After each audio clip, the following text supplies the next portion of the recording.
कि हमको एक साथ में रहना है। बंगाल में जो शांति रहेगा तो हम लोग सब अच्छा रहेगा।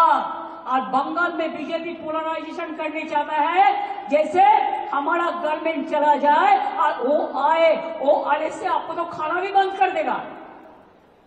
दिल्ली में देखा, बांगाली एलाकाय माछ भात बंद, माछ मांस सब बंद, सब बंद कर देবে।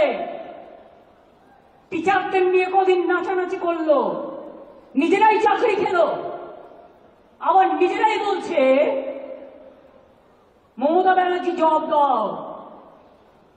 আমি বলি তোমরা একুলেও আছো, কুলেও আছো, সব কুলেও আছো, তোমরা টিচারদের চাকরি কেন খেলে? তোমাদের লজ্জা হয়নি? ত্রিপুরায় বলেছিলে বিজেপি গভর্নমেন্ট আসার পরে চাকরি ফেরত দেবো, আজ পর্যন্ত দিয়েছে, 7 বছর হয়ে গেছে। বরঞ্চ তারা যখন গেছিল তাদের মাথা মেরে ফাটিয়ে দিয়েছে।